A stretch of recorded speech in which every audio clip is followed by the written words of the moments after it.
Happy 4th of July from Philadelphia. This is Stephen Ujifusa, and today I would like to discuss two events in late 19th century history were related to the last ships from Hamburg, my book that was published in November of last year. And the first event is the so-called Seligman Affair, which took place in 1877, that really brought to a head anti-Semitism in the United States. And the second was the circumstances around the composition of the poem The New Colossus by the poet Emma Lazarus. This is the poem that now is affixed to a plaque at the base of the Statue of Liberty. And we all know its most famous lines: "Give me your tired, your poor, your huddled masses yearning to breathe free." And I believe on this 4th of July, it's important to recall not just the 18th century Declaration of Independence, but also the idea of what it meant to be an American in the late 19th century at a time of increasing immigration and social change and upheaval. So this is an excerpt from The Last Ships from Hamburg discussing the Seligman Affair and the circumstances around the composition of The New Colossus by Emma Lazarus. On June 13th, 1877, Joseph Seligman, a partner in the investment banking firm of J.W. Seligman and Company, arrived at the Grand Union Hotel in Saratoga Springs. As he looked forward to breathing in the country air, soaking in the mineral waters, and spending time placing bets on horses at the racetrack. Besides being one of America's premier railroad bankers, he was a founder of the Union League of New York and an ardent supporter of the Northern cause during the Civil War, having almost single-handedly placed $200 million worth of American war bonds. He was also a longtime president of Temple Emmanuel in New York City. Seligman had patronized the Grand Union Hotel for years, but that spring, when he showed up to check in at the front desk, along with his wife and retinue of servants, the hotel clerk refused the family admission because they were Jewish. Seligman was shocked. He had dealt with anti-Semitic slurs when traveling the American countryside as a young peddler and largely shrugged them off. He protested, but the clerk said that the hotel's owner, Judge Henry Hilton, had decreed members of the Hebrew race were no longer welcome. Although Henry Hilton was no friend of the Jews, the real reason for the snub was personal.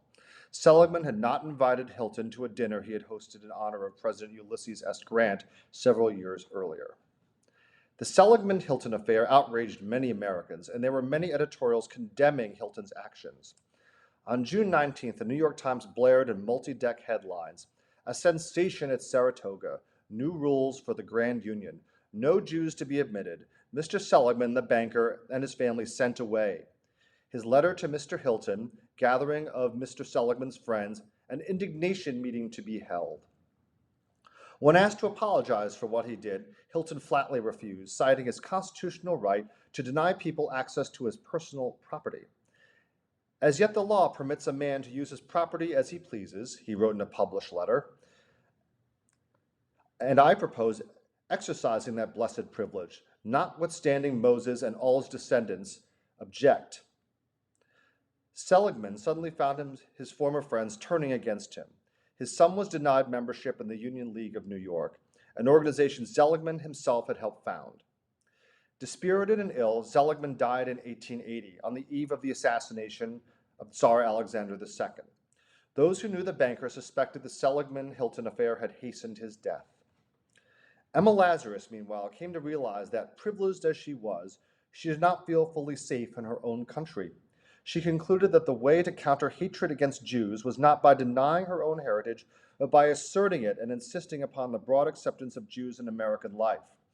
In a letter to her friend Philip Cowan, she noted that in a recent anti-Semitic article in the New York Sun that was so coarse and vulgar that it deserves no reply from any respecting Jew. For her, the letter was not an exception to the rule.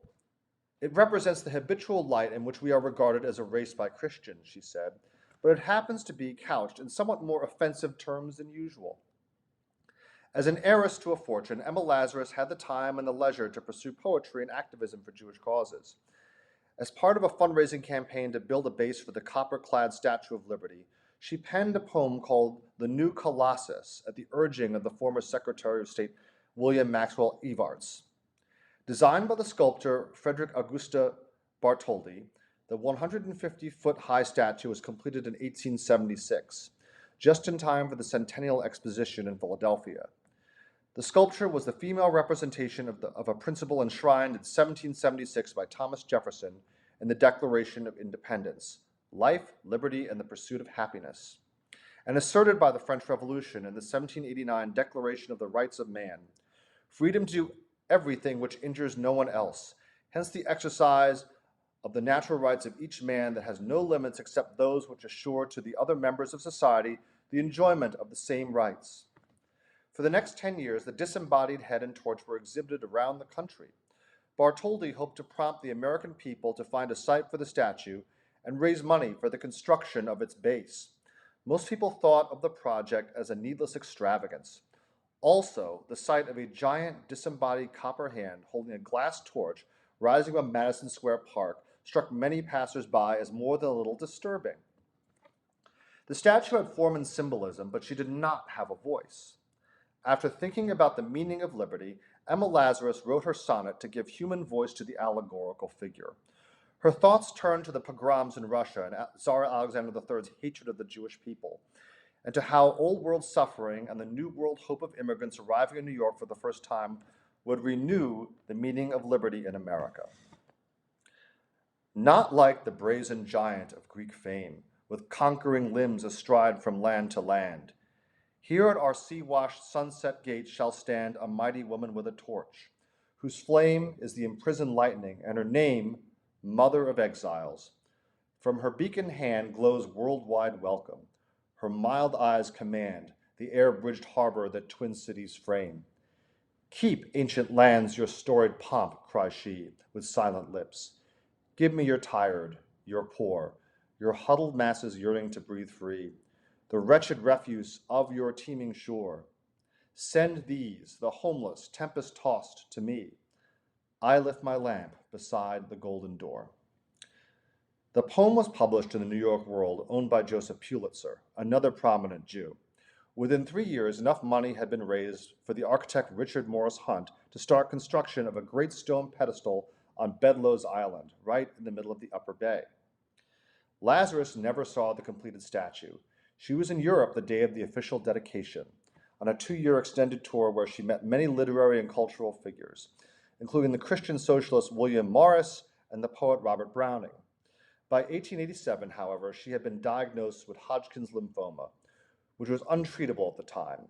She decided to return to America to die. As her steamship sailed past the Statue of Liberty in September of that year, Lazarus was too weak to get up from her berth and see the completed new Colossus through her porthole. She died on November 19, 1887, at age 38.